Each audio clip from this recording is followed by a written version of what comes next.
imeshakuja, si ndio? Imekuja TIRA Mispoto, hiyo ya pili hiyo. TIRA, mamlaka ya usimamizi wa bima, si ndio? Ukiangalia kwenye simu yako huku pembeni hapa kwa chini kuna hivi vimishale. Kuna vimishale kama vitatu, utaklik itakuletea kampuni zenye leseni. Sio, tumeelewana eh? Simu kidogo hii ni ndogo. Kuna sehemu hapo ukiingia tu itakupa kampuni zenye leseni. Ukiklik inakuletea kampuni zote za bima ambazo zina leseni. Sio, tumeelewana eh? Kampuni zote za bima, whether iwe ni mawakala, iwe broker, iwe ni vituo vya afya, kwa sababu sasa hivi kutokana na hii issue za NHIF mpaka hizi dispensary hospitali yote huwa tunayasajili. Lakini pia vile vile kuna garages pia. Kwa sisi ambao tunaenda kuwa madereva, sio tu unapopata ajali kila garage inapaswa upeleke gari yako. Sisi tumeelewana? Ina maana kuna specific garage ambazo zimesajiliwa na mamlaka ya usimamizi wa bima ambazo zinatambulika. Kama chombo chako kilikuwa kimekatiwa bima na kampuni ya bima inapaswa itengeneze hiyo gari, ina maana kuna specific garage. Ukipeleka tu garage nyingine za kinafundi mchundo, unaweza usilipwe. Sisi tumeshaelewana hapo eh? Jukumu lingine kama hili ambalo unalolifanya hapa, mamlaka ya usimamizi wa bima, jukumu lake kubwa lingine ni kutoa elimu kwa jamii au kwa umma. Lakini pia vile vile mamlaka ya usimamizi wa bima ina uwezo wa kusimamia migogoro yote ya bima. Kwa mfano, kampuni ya bima imegoma kukulipa fedha, na wewe unaona kabisa kwamba mimi nina haki ya kuweza kulipwa, hii hela ni ya kwangu, sawa? Ina maana utakuja kwa mamlaka ya usimamizi wa bima, utalodge complaint au fomu ya malalamiko. Baada ya hapo sisi tutashughulikia malalamiko yako. Sisi tumeelewana? Lakini pia vile vile kama nilivyosema mara ya kwanza, sisi tunaishauri serikali kwamba bana, hizi gharama za bima mbona sasa hivi ni nyingi sana, ni kubwa sana, au hizi hela ambazo zinazopatikana kwenye mfumo mzima wa mambo ya bima au masuala ya bima, sawa? Kuna 1, 2, 3 tunaweza tukachangia. Sasa hivi kuna laki sana ya watu kupata elimu ya bima. Kwa hiyo kwenye bajeti ijayo ya mwaka wa fedha tutaomba labda kiasi fulani kwa ajili ya kutoa elimu kwa watu au jamii. Sisi tumeelewana mpaka hapa eh? Sawa, tunaendelea. Bima ya vyombo vya moto ni nini sasa? Sawa eh? Mpaka hapo kwanza kuna mtu mwenye swali kutokana na hicho nilichozungumza? Eh? Kuna mtu mwenye swali? Hizo kampuni umezipata?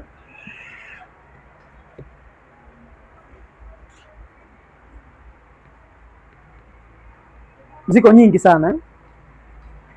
Hebu nitajie kama kampuni 3 za kwanza za juu.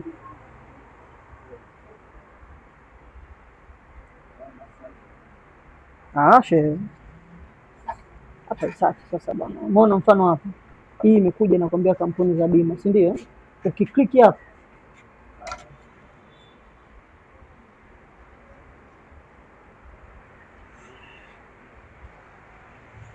unaona refresh vipi? Nitajie hizo kampuni zilizokuwepo hapa.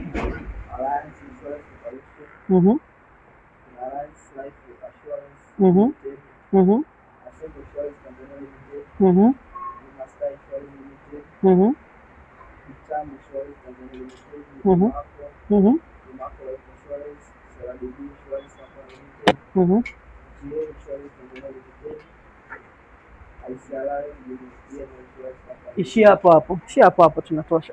Kwa hiyo kama mnakumbuka mara ya kwanza niliuliza kampuni za bima, sawa eh? Leo hii mimi nataka niwape tip ndogo tu ambayo watu wengi wanashindwa kuelewa. Hii tunaweza tukaiweka off record kidogo. Wakala sijui anaitwa. Hapa nadhani hapa karibu kuna wakala wa bima. Je, huyu wakala yupo kweli kwenye mamlaka ya usimamizi wa bima? Hizo taarifa zote sisi tumeziweka kwenye website. Sisi tumeelewana eh? Sawa. Naomba niendelee kidogo. Lakini kama tulivyosema kuna faida nyingi sana za bima ambazo tukisema kwa mtu mmoja mmoja, hata mimi kwa mfano nikiwa ni mmiliki wa chombo cha moto, sawa? Lakini siendeshi mimi hilo gari. Mwisho wa siku ninapokata bima na kuwa na assurance kwamba hata dereva ambaye nimemkabidhi hicho chombo akiwa amefanya mambo ya ajabu, mimi na maana bima itaweza kufanya nini? Kunikava au kunisaidia. Sisi tumeelewana? Kugharamikia matengenezo ya gari, kila kitu, na maana hiyo ndo nitaipata kwenye ile confrontation. Tunaweza tukarudi sasa. Sawa? Kitu kingine tumesema tuna bima za muda mrefu, tuna bima za muda mfupi, tuna bima za afya na vitu kama hivyo, si ndio? Lakini nataka twende sasa tujue, tunaposema chombo cha moto, kwenye chombo cha moto tunazungumzia nini? Yaani chombo cha moto ni nini na nini ndio tunavitemu kama vyombo vya moto, tukiachana na gari. Kitu gani kingine ni chombo cha moto? Unaweza kunisaidia mzee? Bajaji, pikipiki, si ndio? Kitu gani kingine chombo cha moto? Yaani tunaposema mota, lile neno mota, tukitoa bajaji, pikipiki, gari, kitu gani tena kingine? Mashine. Kitu gani kingine? Ndege. Kitu gani tena kingine? Meli. Kitu gani tena kingine? Hatujui tena kingine. Nini? Boat.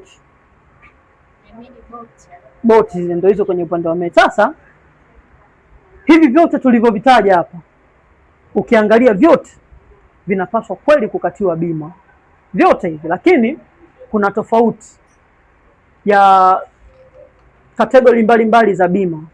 Kwa mfano, tukizungumzia ndege, ina kategori yake specific ambayo inaitwa air, si ndio? Ina maana inatembea huko hewani, sawa? Kuna kategori yake specific kabisa ambayo inaudili na masuala yake ya bima, inaitwa aviation insurance. Sisi tumeelewana? Tukija kwenye meli, sijui ya maboti ya Azam na nini, ile kuna kitu anakiita marine insurance. Sisi tumeelewana? Na ndio maana tunarudi tena, kama mtakuwa mmenikumbuka vizuri, mara kwanza nilisema kwenye general insurance kuna categories mbalimbali. Sisi tumeelewana? Lakini tukizungumzia motor insurance, tunazungumzia vifaa vyote ambavyo vinatembea barabarani, especially barabara hizi za lami, kwa mujibu wa Road Traffic Act. Wangapi wanaifahamu hiyo Road Traffic Act? Hatuifahamu, si ndio? Mkitoka kwenye hili darasa mnaweza mkapitia tu, kuna vifungu wameelezea, watakwambia tu. Wewe unaweza ukajitoka hapo ukasema bwana, mimi dereva wa chombo cha moto. Umejinasibu kwenye CV yako kwamba mimi dereva wa chombo cha moto. Watu wanakwambia sawa, una leseni, sawa, haina shida. Tunakuchukua sisi tunakupeleka kwenye mafoko lift. Wewe umejifunza huku kuendesha gari ile ndogo IST, watu wanakupeleka kwenye foko lift. Tumesema dereva, si ndio? Japo na leseni zile grade class sio kitu gani. Lakini umesema dereva wa chombo cha moto na hauja specify kwamba uko kwenye class gani. Kwa hiyo kuna ulazima wa sisi sasa kuweza kuvijua vyombo vya moto ambavyo mimi naweza nikaviendesha au nikafanya nini ni vipi. Kwa wale watu wenye leseni, ukiwa umeigeuza leseni yako nyuma, itakuwa inakuonesha pale vyombo vya moto vyote. Nani mwenye leseni au bado wote wana leseni? Tuione leseni yako nyuma. Tunajifunza, nataka tukitoka na hapa tuende kuwa mabalozi wazuri. Inawezekana darasa likawa kidogo alieleweki au linaeleweka zaidi, lakini tukitoka na hapa at least tuwe na sehemu za kwenda hata kujifunza wenyewe kupitia.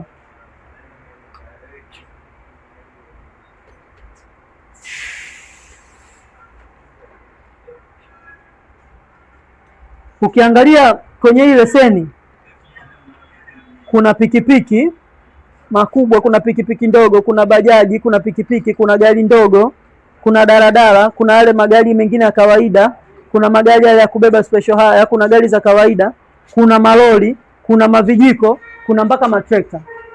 Sisi tumeelewana? Kwa hiyo kwenye vyombo vya moto tunapoanzia kwa sasa hivi tunaweza tukasema hivi vilivyoorodheshwa hapa, hivi ndio vyombo vya moto. Sisi tumeelewana? Na katika hivi vyombo vya moto, je, bima za aina ngapi ambazo zinakava kwenye hivi vyombo vya moto? Swali la kujiuliza. Sisi tumeelewana? Na je, kama lori au trekta litalipa bei sawa na bajaji? Kuna mtu nadhani aliuliza hilo swali. Sawa?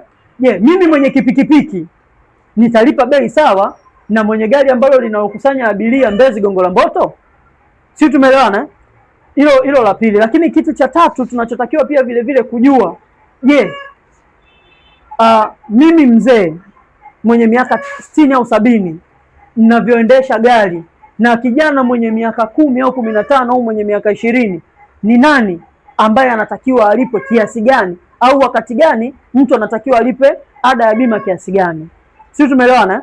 Maswali yote tutaenda kuyafafanua. Cha kwanza, Aina ya bima ambazo tunazokata kwenye vyombo vya moto, for the sake of darasa hili, tuna aina 3 za bima ambazo tunazokata kwenye vyombo vya moto.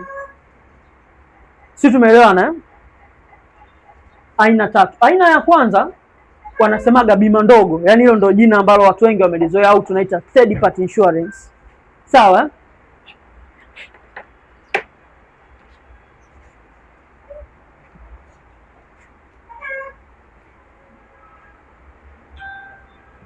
Si tumeelewana eh?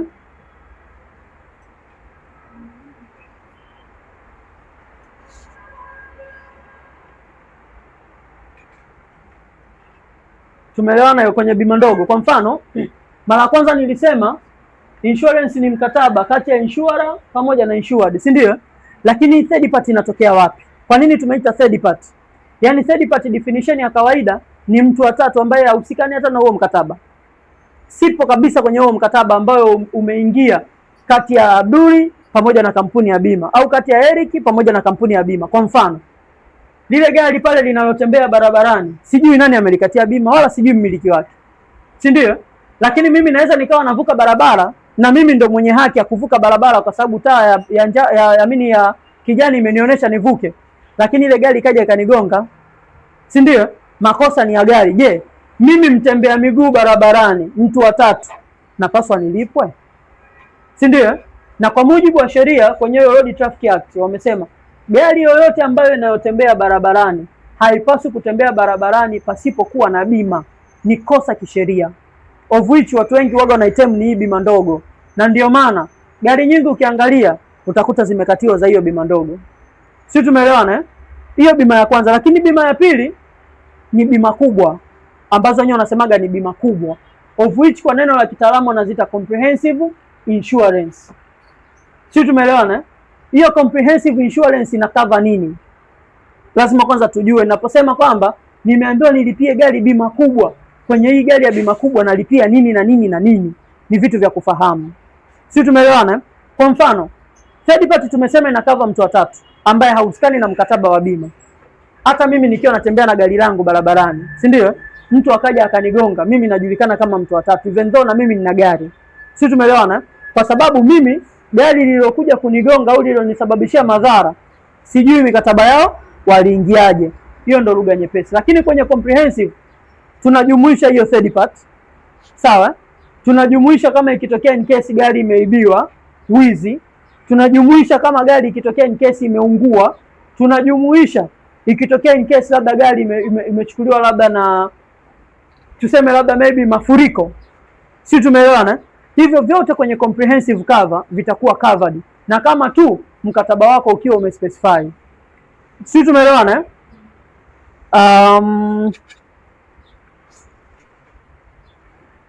Ikitokea pia vile vile gari ikitokea labda mfano gari tu limekaa kama pale hivi, limeungua tu lenyewe from nowhere tu, ina maana mimi naweza nisiwe covered. Si tumeelewana? Lakini gari limeungua siliko barabarani, au tuseme gari limekaa kama pale, mafuriko yamekuja limechukua hilo gari, ina maana hiyo gari inakuwa haiko covered. Na kwenye hii mikataba ya bima ambayo kampuni za bima nyingi huwa wanatoa, kuna kitu anakiita exclusion. Yaani kwa sisi madereva wa baadaye inabidi tuwe makini sana. Unaweza ukaenda ukasema mimi nakata comprehensive cover, yani bima kubwa, lakini kwenye mkataba kuna kitu amesema exclusion, kama ukiendelesha tu hilo gari au ukiendesha gari hauna leseni, si hatukulipi. Na wewe unajijua kabisa dereva, umetoka huko vizuri, leseni labda imeexpire, bahati mbaya una uzoefu, umesema naendesha tu gari. Kumbe kwenye exclusion ya mkataba wako walishasema ukiendesha gari bila leseni iliyokuwa hai hatukulipi. Umeendesha umepata majanga, unakuja unalalamika, jamani mimi wananionea. Kuna wengine wanasema exclusion labda maybe kukitokea na machafuko, kwa mfano waliotokea huko nyuma tarehe 20 ngapi hizo, sisi gari yani kampuni ya bima hailipi. Lakini wewe hujui, umekaa zako kama hapo, umeweka watu wameandamana, imekuja gari imechomwa moto, unaenda kwenye kampuni ya bima wanasema guys, si tulikupa mkataba ndio, lakini mkataba una hichi kifungu, wanasema exclusion ikitokea watu wameandamana, wamechoma gari yako moto, hatulipi. Kwa hiyo muda mwingine wakati tunaenda kukata bima, kuna haja ya kupitia ile mikataba yetu.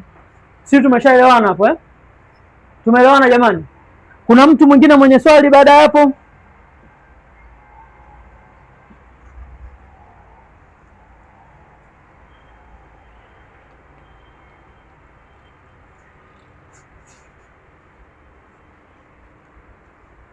Kuna mtu mwingine mwenye swali kwa hapo tu hicho ambacho nilichozungumzia? Bado tunaendelea na darasa.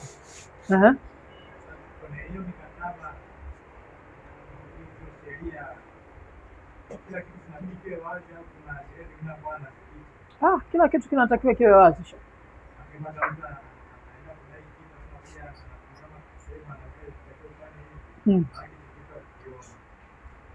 Kuna mambo mawili ambayo ndio maana tunatamani sana tuwe na madarasa kama hivi. Kwa mfano mimi nakaa labda Ubungo, si ndio? Nishazoea kukata bima na wakala wangu ambaye yuko pale Ubungo, sawa, na muamini yule, sawa. Imetokea in case nimesafiri, niko Kondoa au niko Dodoma, sawa, nikitaka kukata bima sitamtumia tu hata hela yule wakala wangu, si ndio? Bana wewe nitolee control number, mimi nakata bima, ili mradi tu gari njiani nisikamatwe na traffic, kusio na changamoto yoyote, si ndio? Lakini kimsingi ili mradi mkataba uwe mkataba, ni contract iwe contract, ni lazima kuwe na offer and acceptance kama nilivyosema mara ya kwanza, si ndio? Ina maana mpaka wewe umekubali kulipia, ina maana umesoma taratibu, terms and conditions za mkataba na umekubali. Kama ukiwa hujasoma na umekubali, ina maana hilo kosa linakuwa sio langu. Si tumeelewana?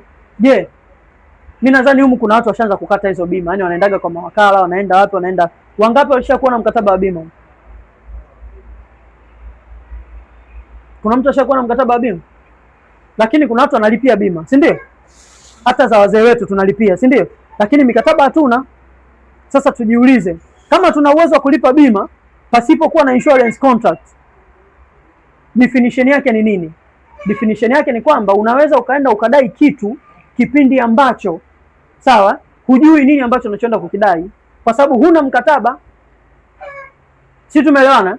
Kwa hiyo tukitoka kwenye hili darasa, naamini sasa hivi ukitaka kulipia bima inabidi uombe hiyo insurance contract, kwamba sawa, nipeni mkataba wangu wa bima.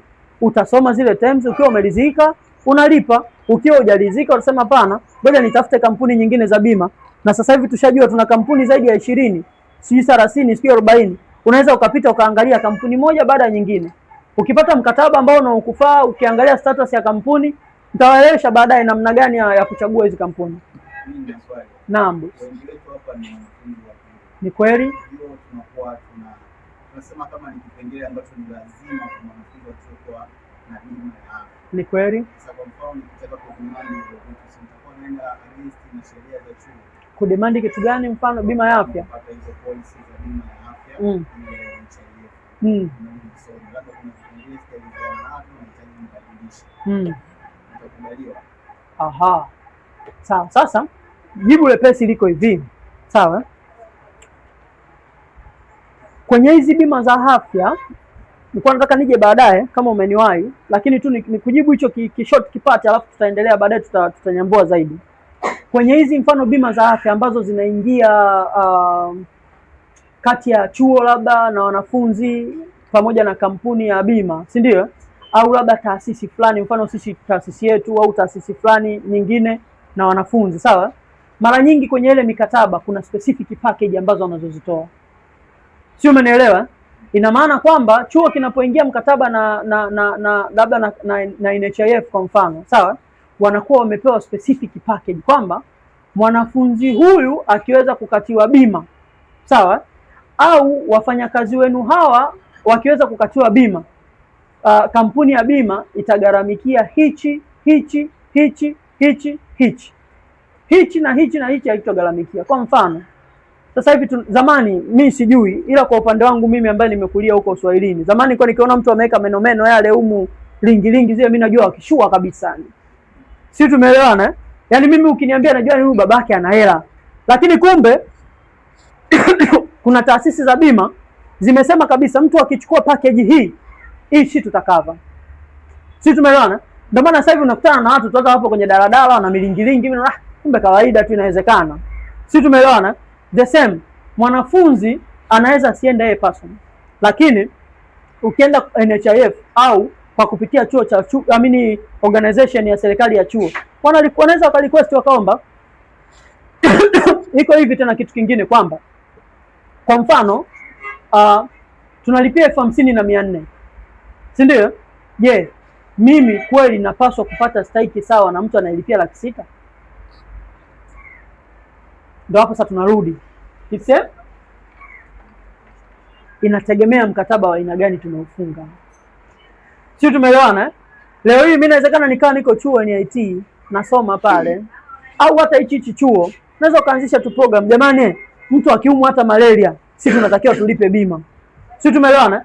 Kwa hiyo ile ada ya mtu anapokuja kulipia ile ada ya udereva, tunaweza tukaweka tu na hiyo 50,400 kwamba tuna wanafunzi zaidi ya 100 au wanafunzi zaidi ya 300, tukaingia mkataba tu na NHIF.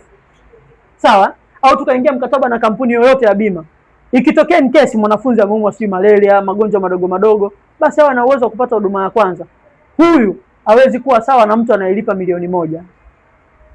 Sisi tumeshaelewana hapa. Kwa hiyo hii mikataba inapatikana, inategemea unahitaji wakati gani na muda gani.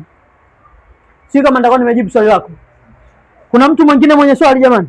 Karibu. Naam. Lakini wale nikasababisha ajali kwa gari ambalo yeye hana bima. Nataka nijue mimi naweza kutumika kabisa inatumika kutengeneza. Kwa sababu gani? Kwenye bima kubwa, kama utakuwa umenielewa mara ya kwanza, nilisema kuna third party inakuwa iko included ndani. Kwa hiyo yule uliyomsababishia ajali yeye ni third party, ina maana atalipwa. Sisi tumeelewana eh? Kuna mtu mwingine mwenye swali jamani?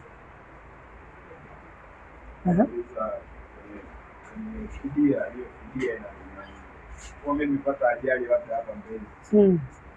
Nimesema dereva kwenye exclusion hapa dereva ana kusema. Kama hivi.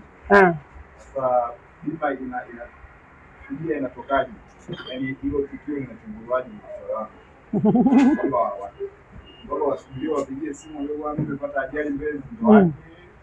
Haina shida, tutafika huko tutafika. Nitakueleza kuna sehemu ya madai, yani specific kwa ajili ya madai. Ndio nitakuja nitajibu na swala la huyu bwana, sijui huyu au yule pale. Alisema ni utaratibu unakuwaje? Yani inakuwaje mpaka mimi nalipwa? Sisi tumeelewana eh? Namna gani yani inakuja mimi nalipwa hizo fidia na vitu kama hivyo. Kwa hiyo tutaipata. Sawa? Sawa. Sasa kuna mtu aliniuliza swali kwamba mimi najuaje? Yani lipaje hiyo bima? Sawa? Kitu cha kwanza ambacho tunachotakiwa kujua, kuna vitu ambavyo vina determine ada ya bima au premium ambayo tunatakiwa tulipe. Hebu maliza. Kwa nini huyu analipa shilingi 10,000? Bodaboda tunalipa 50,000, lakini kuna mwingine anaambiwa alipe 65,000. Kwa nini daladala tunaambiwa labda lipe 420,000? Ukiangalia gari ndogo utaambiwa bima ndogo 118,000, lakini mtu yoyote akwambia bwana mimi nafanya kazi kama Bolt natakiwa nilipe 177,000, si ndio? Kuna mwingine anakuambia bwana gari ya mkoani italipwa sijui milioni kadhaa za bima na nini na vitu kama hivyo. Kuna vitu ambavyo vinavyofanya hiyo ada ya bima au hiyo insurance premium ziweze kuwa tofauti. Si tumeelewana? Cha kwanza tunaweza tukasema umri wa dereva, kama nilivyosema mara ya kwanza. Sawa? Wakati unaenda kukata ada ya bima tunaashumu mimi mfanyakazi wa labda maybe wa serikalini au mfanyakazi labda gari yangu nikiitoa nyumbani nikienda nayo kazini, nikitoka kazini nikienda nayo nyumbani, riski ya kupata majanga ni ndogo, si ndio? Japo wote tunatembea barabarani. Au mtu ambaye anatoka Kariakoo, anatoka Posta, anaishi Posta kama Wahindi, anaenda ofisi Posta, akitoka na hapo anarudi, ni tofauti kabisa na mtu anayetoka kwa Msuguri Mbezi anafanya kazi Posta, si ndio Sisi tumeelewana? Lakini pia vile vile tunasemaga vijana kama akili zao haziko sawa, na mzee ambaye anaendesha gari ni vitu viwili tofauti. Wewe unaendesha gari bodaboda, unaendesha bodaboda na mimi ninaendesha gari, mwenye riski ya kupata ajali sana ni yule wa bodaboda tunavyowashumu kuliko anaendesha gari. Kwa hiyo sababu ya kwanza ambayo naweza kusema kwamba bima mimi natakiwa nilipe vipi, cha kwanza uwaga wanaangalia umri. Kwenye insurance policy wakati wanachukua KYC zile details wanaangalia, je, mmiliki wa gari ana umri gani? Sisi tumeelewana? Vijana wanaweza kusema huyu anaweza akatoka siku Sinza akanywa mapombe alafu anakaa zake Mbezi Magufuli. Si tumeelewana? Risk inaweza ikawa kubwa, premium pia inaweza ikawa kubwa. Lakini pia vile vile historia ya madai. Tujiepushe sana tukiwa tunazipata hizi leseni zetu. Tunapoelekea hizi leseni zetu, ndio maana trafiki cha kwanza anakuja kwamba naomba leseni. Sisi kwenye mentality yetu tunajuaga trafiki anaposema naomba leseni ana vitu vyake vingine, lakini kumbe anaingiza details kuangalia, je, huyu mtu ana historia ya madai, ana historia, ana changamoto huko nyuma, analipa madeni na vitu kama hivyo, sawa? Kwa hiyo baadaye kwenye mifumo ya mamlaka ya usimamizi wa bima inachukua records kwamba huyu mtu alishapata ajali 10, ana historia mbaya, kila gari atakayokuwa nayo anapata ajali. Si tumeelewana? Huyu mtu hawezi kuchaji sawa au hawezi kuchajiwa sawa na mtu ambaye leseni yake leseni yake haijawahi kupata ajali hata siku moja. Si tumeelewana? Kwa sababu wewe una maajali zaidi ya 100 mwaka mmoja tu, alafu mimi sijawahi kuwa na ajali hata moja. Yaani wewe ndio ungekuwa kwenye insurance ya kampuni ya bima, ungemchaji nani ada nyingi? Yaani nani angelipa premium kubwa? Yaani wewe kwa sasa hivi ajali nyingi, si ndio? Kwa hiyo sababu nyingine ambayo inasababisha au inaonesha kwamba bwana mimi nitalipa kiasi gani cha bima na vitu kama hivyo ni historia yako ya nini, ya madai. Lakini kitu kingine, thamani ya gari au thamani ya chombo chako cha moto. Sisi tumeelewana? Leo hii mimi bwana nina Lamborghini la milioni 700 hapa, alafu kuna jamaa tu yeye ana kilikuu chake cha milioni 7, si milioni 10, uniambie tuchajiwe sawa? Ni vitu ambavyo haviwezekani. Sisi tumeelewana? Kuna wengine wakitoka huko wanaenda kuwa madereva wa malori makubwa, huwezi kumwambia huyu awe sawa sawa na bajaji, achajiwe sawa na bajaji. Ni vitu viwili haviwezekani. Sisi tumeelewana mpaka hapo? Lakini issue nyingine, eneo ambalo gari linatumika. Sisi tumeelewana? Kwa mfano mimi na nini wanaita excavator au kijiko, si ndio? Kazi yangu ni kutengeneza barabara tu za barabarani, sawa, na nimelisajili kwa ajili ya kutengeneza barabara. Alafu kuna mwingine ana hilo kijiko excavator anaenda kulitumia machimboni, kwenye machimbo ambapo riski ni kubwa. Sisi tumeelewana? Hatuwezi kuchajiwa kiasi sawa cha ada ya bima au premium tunaita. Sisi tumeshaelewana hapo? Kitu kingine ni matumizi ya gari. Yaani kweli mimi naweza nikawa na ST, ndugu yangu hapa naye akawa na ST, sawa? Lakini mimi ST yangu ni binafsi, ST ya huyu anaipiga Bolt. Sisi tumeelewana? Riski mule ndani ameongeza, kuna abiria anazunguka sana mjini. Mimi nikitoka nyumbani, kazini, nyumbani, hospitali, nyumbani, sokoni, nimemaliza. Lakini huyu muda mwingine unamkuta sehemu ambazo anapeleka abiria kutokana na mahitaji yao. Mimi nitakavyolipa na huyu atakavyolipa ni vitu viwili tofauti. Sisi tumeelewana? Haya. Kuna mtu mwenye swali baada hicho kitu? Nadhani kuna mtu aliuliza utaratibu wa kupata bima ukoje. Huo ni mwanzo tu, nimeanza. Sawa? Tunakuja tunaendelea. Kuna mtu mwenye swali baada ya hapo? Naam, boss, karibu. Swali langu, hizo gharama huwa zinachukua muda gani? Mwaka, miaka mitano? Yaani imekaaje yani? Gharama za nini kidogo samani? Yaani bima ukikata, unakata bima, mfano kama leseni, unapolipia leseni ya gari.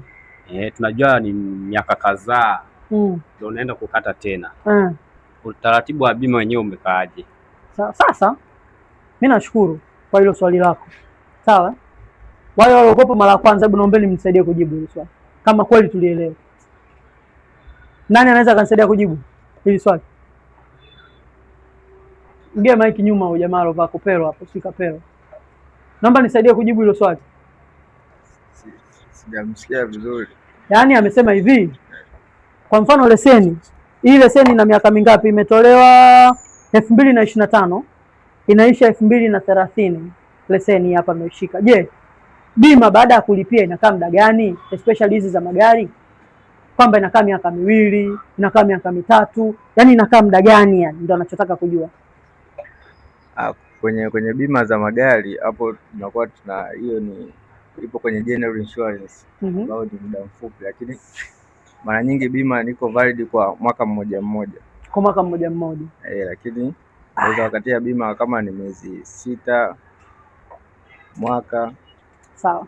Umemwelewa kwamba mara nyingi hizi bima ndogo, bima labda mfano za magari, mara nyingi zinakatiwa kwa mwaka mmoja. Sio, tumeelewana? Zinakatiwa kwa mwaka mmoja. Labda mfano leo nimekata leo tarehe 20 mwezi wa 6, si ndio? 2026, sawa? Ikifika tarehe 19 mwezi wa 6 2027 natakiwa nilipie tena bima nyingine. Sio, tumeelewana? Lakini kuna bima ambazo ni za muda mrefu, nadhani ulichelewa kwamba nilisema zinaitwa life insurance. Unaweza ukalipa kwa muda mrefu hata miaka 5, 10 na kuendelea. Sio, tumeelewana? Kwa hiyo kwenye swali lako, gharama ambayo tutakayolipia itasustain au itakaa kwa muda mwaka, tunalipia kiasi gani, tunarudi chini, bado tunaendelea kupata darasa. Sio, tumeelewana? Sawa. Kuna mtu mwingine mwenye swali? Karibu bro.